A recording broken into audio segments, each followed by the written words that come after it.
Welcome, everyone. This is Tammy Brunk and Jim Wikel. I'm so pleased to be interviewing you, Jim.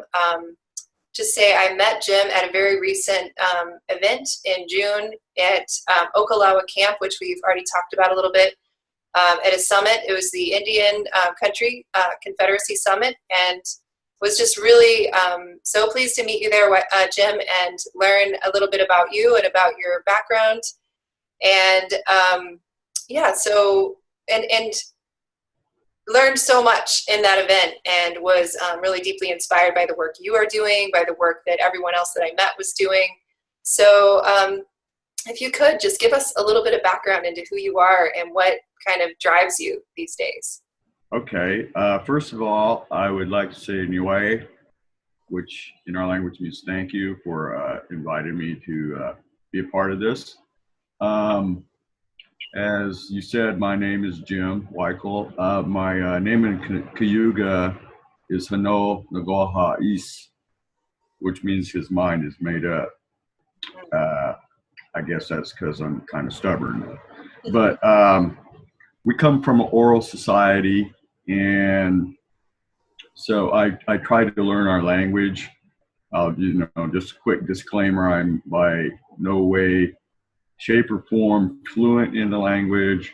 I am in no way, shape, or form an expert, either in our language or our culture or our history of my people, nor any other indigenous nation, But I would like to begin by saying Niue, Skinos, Wagogwe, which means greetings, and I'm thankful that you're all here and for your well-being. Hano Nagoha Is, Saiso, Nawasadwe, Gayageno, Oteoni. I just introduced myself in our way, my name. I am from the Cayuga Nation, actually, is our language, and I am from the Wolf Clan. A little bit of my background: I'm 57 years old. People tell me I don't look that old, but I don't think it's from clean living. I live in Grove, Oklahoma. I've lived in Oklahoma for 4 years. Prior to that, I lived in the state of Washington, the Seattle area since 1979 until 4 years ago. And a little bit about, I guess, what drives me. Moving here, I never planned to live in Grove, Oklahoma. A job brought me here. But it just happens to be where my tribal roots are, my family roots. I'm from the nation on my mother's side. We are from the Haudenosaunee people, which means the people of the Longhouse, the Iroquois Confederacy. Originally, there were 5 nations, which were the Onondaga, the Seneca, the Cayuga, the Oneida, and the Mohawk, and later on the Tuscarora joined.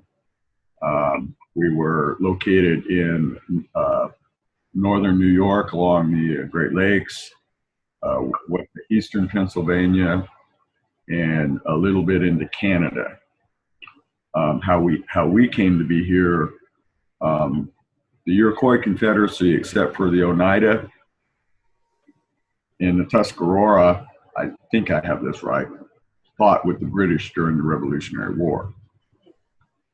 After the war, when the colonists won, George Washington punished us by forcing us onto small parcels of land and destroying our towns. To this day, we call George Washington the town destroyer. Many of us fled to Canada. There's the Six Nations Reserve in Ontario. There are several Mohawk reserves that actually straddle the border. There's Ganayage and Akwesasne. The Mohawks have a reserve in Quebec. The Oneidas, most of them went to Wisconsin. And a small band, or a band of just about every one of the 6 nations, went to Ohio Territory. And we were joined actually by some non-Iroquois speakers, Shawnees and Mingos, and I think maybe some Lenape's, the Delaware people. We settled there at a place called Sandusky. And actually we kind of, we settled there, we learned to live there, and we became fairly prosperous. And in 1831, 32, I think, the Indian Removal Act was signed into law, and we were forced to come to Indian Territory. I believe it took about 6 to 8 months, and several thousand of us died along the way. And that's how we ended up here. There is really no such thing as the Seneca Cayuga Nation or tribe. That is a name given us as has been the practice of the colonizers since Columbus landed to assign us identities. We were some Seneca people, like I said, some Cayuga people. There was some Shawnee. At one time, there was the Shawnee, Seneca Shawnee tribe, two totally different, unrelated language families. Right. And there were some Seneca speakers, some Cayuga speakers. I do not believe there are any Seneca speakers left. Wow. Here. We have a man in our tribe who has went to a lot of work over the last 20 years to keep the language and the culture alive. And the language that we speak and that we use in ceremony is Cayuga language. Okay. All right. So a little bit about that. And so that's my roots, I guess you would say. Right. I came here 2 years ago, and that's about how much I've learned in 2 years. Wow. I always knew that I was Indian, but because of colonization, my grandfather's and my mother's boarding school experiences and what have you, I was never in touch with it until recently. Okay. Was it prior to Standing Rock, or was Standing Rock a big part of that for you? This was prior to when Standing Rock began to happen. I did go to Standing Rock. I was only there for about a week when I went. I really don't feel like I can speak to being a part of what took place up there. Was not involved in any actions or whatever up there. But going there was a profound experience.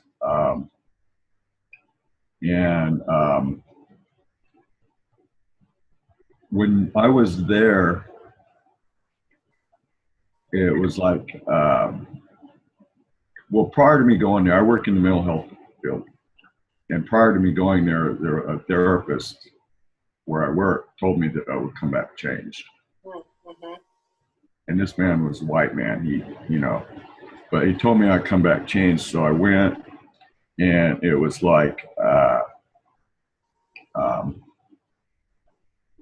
going home, coming home. It was like being on holy ground. There was a sense of timelessness. I found out finally through that experience, figured out what Indian time means. And Indian time means it's always now, and it happens when it happens. Mm-hmm. Basically. Yeah. And you're always late.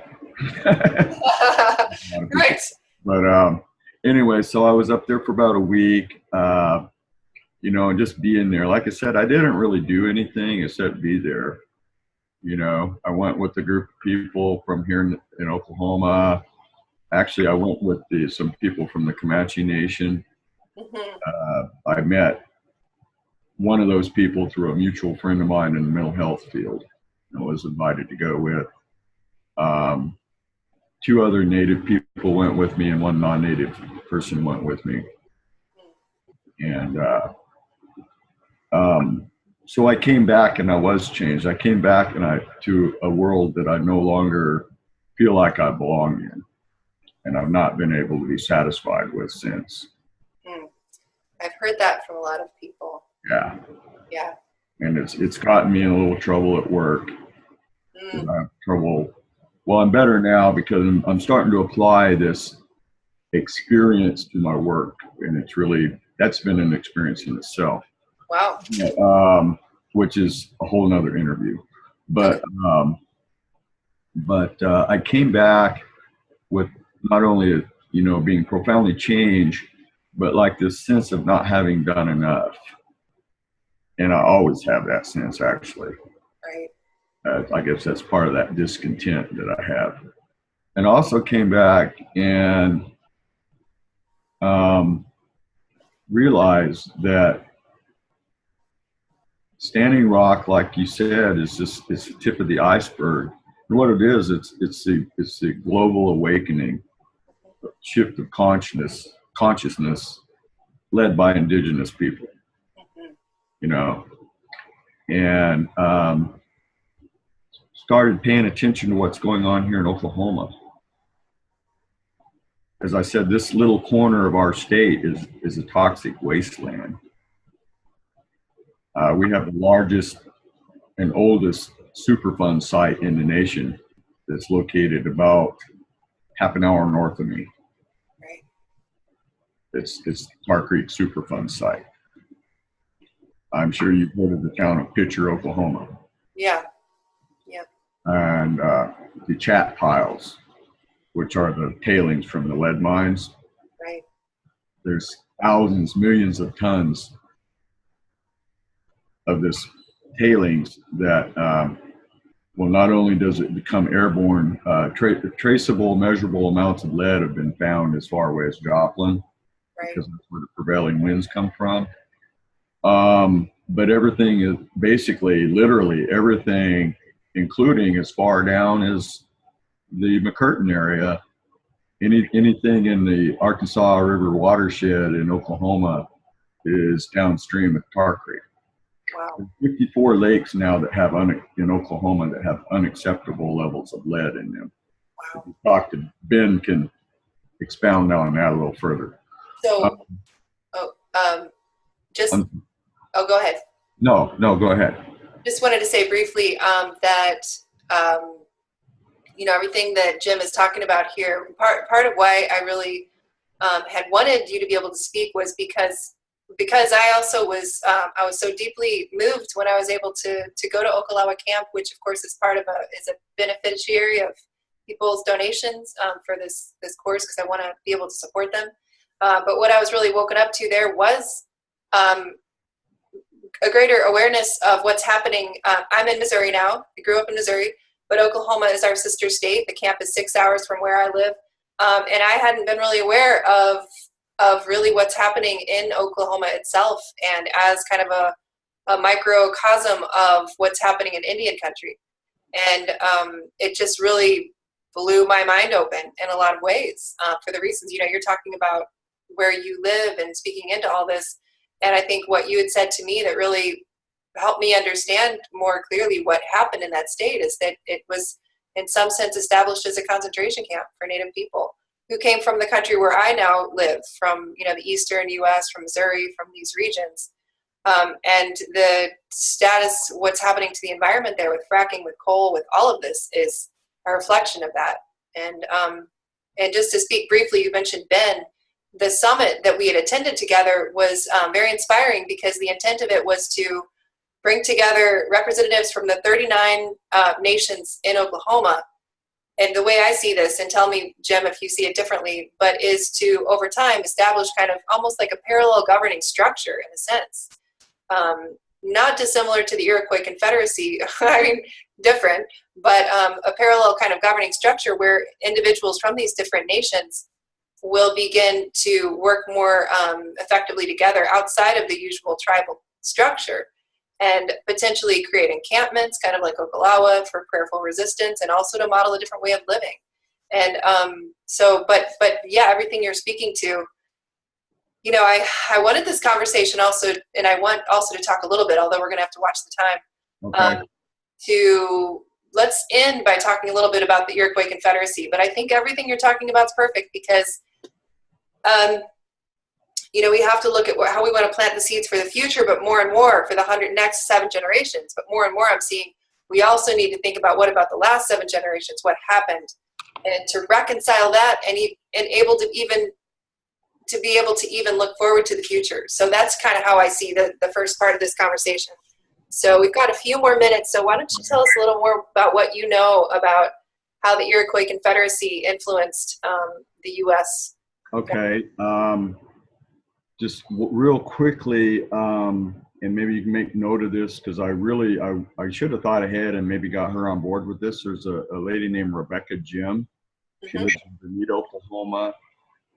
She founded an agency, nonprofit, in Miami, Oklahoma called the LEAD Agency, Leal period, E period. It's all capitalized, LEAD, like lead, only with Okay. to address the problem with the waters in this corner of the state. And she's a very knowledgeable and a great resource. She's been a great advocate on behalf of clean water for not just the Indian people, but for all the people in Oklahoma. So a little bit about what I know. You mentioned Ben and this our Indigenous Confederacy. Actually, he has talked about modeling the Great Law of Peace to youth. And basically, the Great Law of Peace, the history of that is many years ago, what became the five nations were constantly at war with one another. And a peacekeeper named, and tell me if you can't see me because I had to put it on a Word document, so I couldn't remember it. You still see me? Yeah, you're a little lower, but it's fine. Okay. This peacekeeper came from the Huron Nation. Now, the Hurons or the Wendat people are also Iroquois Nation people. Right. And his name was the Ganawada. And he kind of explained to the people that in order that if they're going to find peace, they're going to have to follow the laws of nature because all life is derived from these laws. The natural world lives by these laws. Mankind is the only animal that has deviated from these laws. That's my own words. He said that they must respect each other nations, and all of creation in order to bring about peace and harmony amongst themselves and throughout the world. So we come from a matriarchal society, matriarchal, and we're matrilineal. Our family lineage is traced, and our clan lineage is traced from the mother's side. We come from people of clans. There are, I think, 7 clans amongst the Iroquois people. There's mainly only 2 in Oklahoma now, which is the wolf and the deer. I'm from the wolf. Each clan at one time had a clan mother. The clan mothers were responsible for picking the chiefs. The chiefs were expected to attend council where they would bring the concerns of the various nations.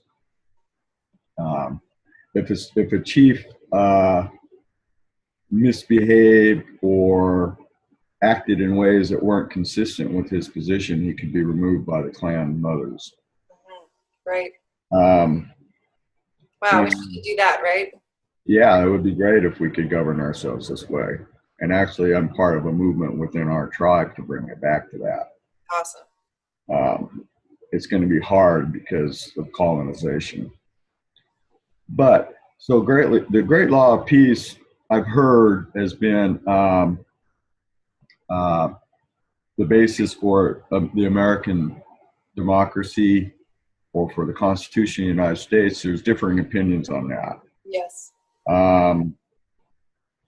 It is known that some of the, quote, founding fathers, Benjamin Franklin in particular, did go to great lengths to learn about it. Yeah. But the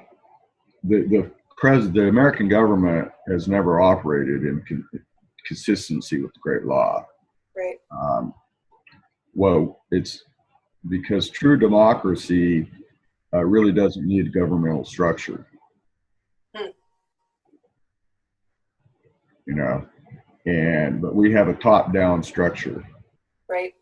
You know, and it's patriarchal and it's authoritarian. I'm talking about the United States government. Right. It's hierarchical. Right. Whereas the Iroquoian system was not exactly bottom up, but it was more horizontal, if that makes sense. Right. Where, yeah, and there was a system in place of checks and balances to keep uh, those that were given power, keep them from overreaching that power. Right. Yep. You know, and it's all based on the natural laws of creation. You know, and we have what they call the good mind. Yeah, that's interesting. Which is basically the good mind is part of the great law of peace, and it's really just laws about, or not laws, principles about how to conduct yourself with your fellow human beings. You know, really simple stuff. You know, honesty, kindness, tolerance, Right. integrity. You know, self-restraint, things like that. Right. And I just posted a thing on my Facebook. There's a Facebook page. God has a Facebook page. The 11th commandment. I don't know if I should say this, but don't be a dick. So basically, that's what the good mind is. Okay, you know? That's a summary. That's a summary. That's like a okay. Yeah. So, and whenever we have our gatherings,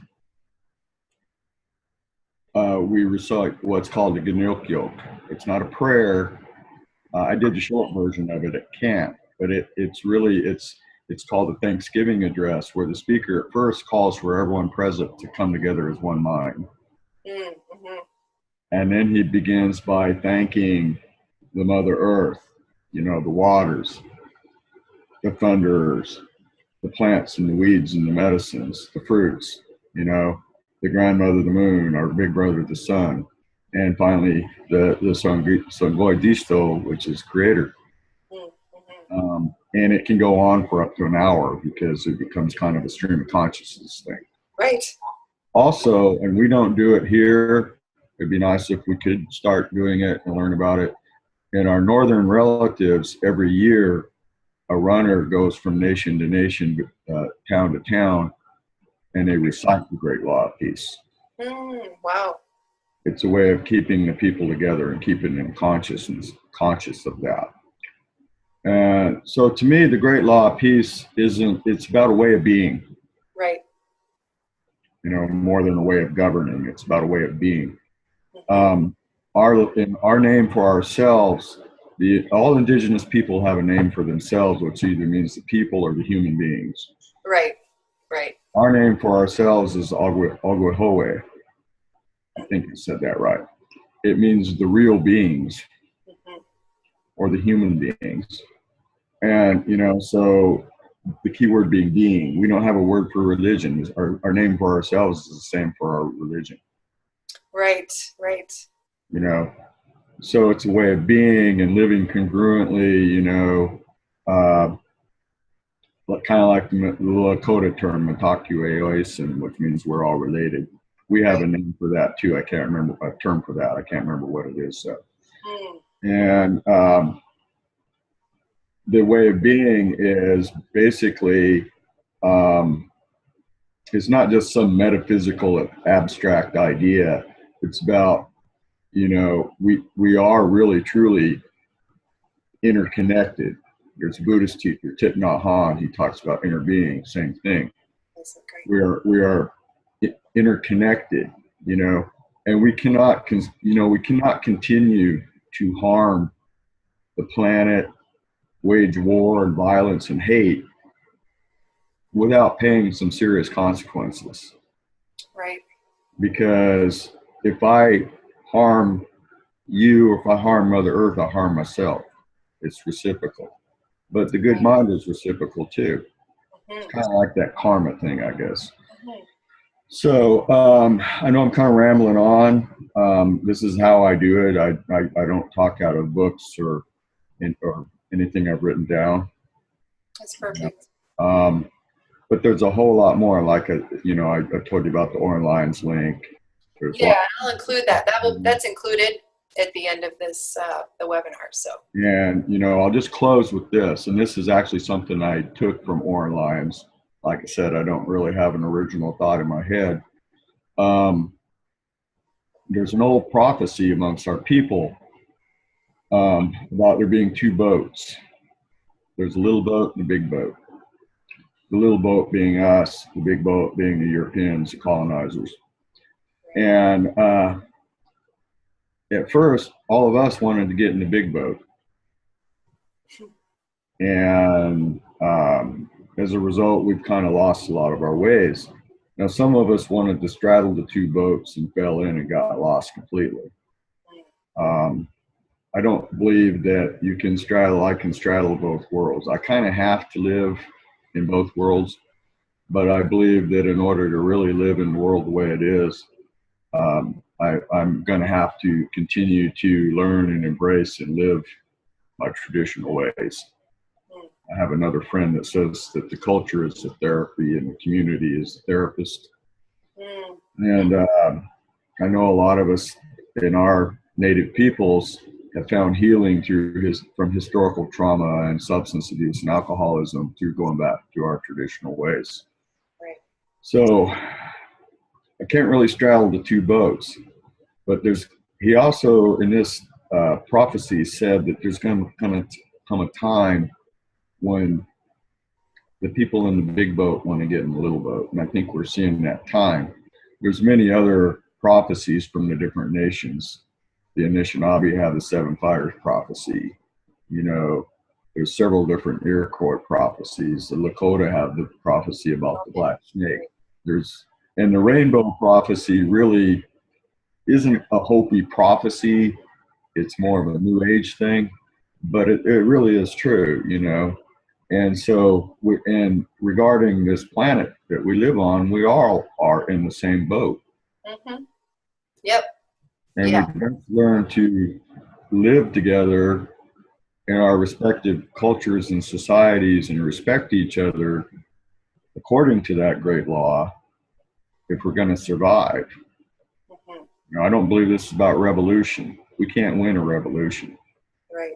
This is about survival. And it's about liberating ourselves from a set of values that no longer work, not only just for the Indian people, but for society as a whole. Right. Yeah. Which I think speaks to the way that you and so many others went to Standing Rock, and almost no matter how long a person stayed there, it felt like, and I'm sure it's different for a person of Native lineage, and I think also for many non-Natives, it felt like coming home, just in that it was kind of a remembrance of just a human way of being, certain ways of being that are very fundamental to a strong sense of community, of connection, of ceremony, of prayerfulness, of connection to the land, all those essential human qualities, which made it hard to come back and see the deficit of that. Thank you. Thank you. For everything that you've shared, and thank you for the work that you're doing. What is it that's coming up for you in terms of just beyond holding down a job and making life work and doing what we all try to do? What else has been going on in terms of? Oh man, that's kind of like an open-ended question. Okay, yeah. And I'll be real brief. I really have no idea where life is going to take me. Mm-hmm. I just recently had to do my yearly review at work, and one of the questions is, where do you see yourself in 5 years? And 2 years ago, I didn't see myself where I'm at now. So, and there's just so much to do. Currently, I am embroiled in a battle to take back our tribe from a tribal government that is totally colonized and has literally destroyed us. And I put a lot of energy into that.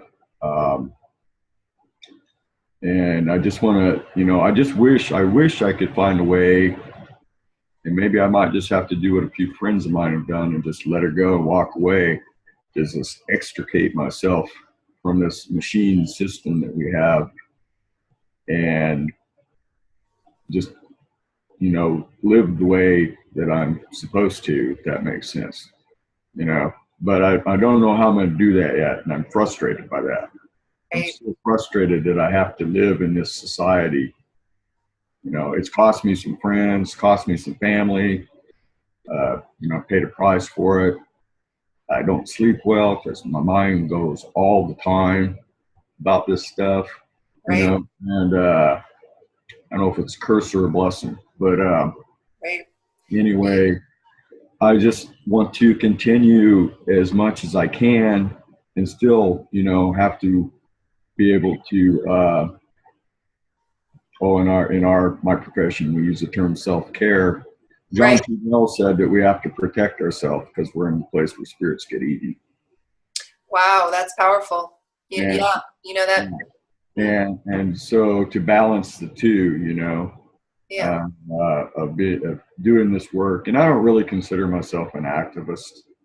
Mm, Like I said, I'm just a human being that cares. right. Right. I think that the word activist is overused and abused these days, to be honest with you. Yeah. Yeah, So, it's got a big charge to it. So a human being who cares. yeah. That, yeah, I really appreciate that. I hear you. It's like your actions come from a different place when you get woken up and when you start to look around and see what needs changing. And I think the intent of this webinar is really to just support people in looking at is to support, I think, what's happening in the wake of Standing Rock, which is just simply to wake more people up faster to that level of care and concern, and looking at what's happening on the ground around them and what's happening to the land, what's happening to the water, what's happening to the most vulnerable in our communities, and remembering how to be a human being who cares. And I do think that it's pretty simple in some ways. And it's a hard thing. Mm-hmm. And so I just feel so much of that with you and meeting you and what you do and how you care. And my vision, I guess, or my hope is that as more and more people wake up and start to take some of this on, that then it's not just such a small number of people who are awake and who are trying to affect this kind of change, but that it's really much larger level change, because many more hands, many more shoulders can make this, I think, an enjoyable process even, rather than something that feels like too much of a burden on too few. That's what I keep seeing and feeling. So I really appreciate you being you and everything that you brought and everything that you shared. So thank you. Okay, once again, Yahweh, and I'll say Onigiwa. We have no word for goodbye. That's right. Basically, that casually it means see you later, Okay. but spiritually it means till the next time. Okay. Onigawa. Uragawa. Okay. Uragawa. Thank you so much, Jim. Okay, we'll talk soon. Okay. Bye. Okay, bye-bye. I'll let you close it. I don't know if Okay. I'm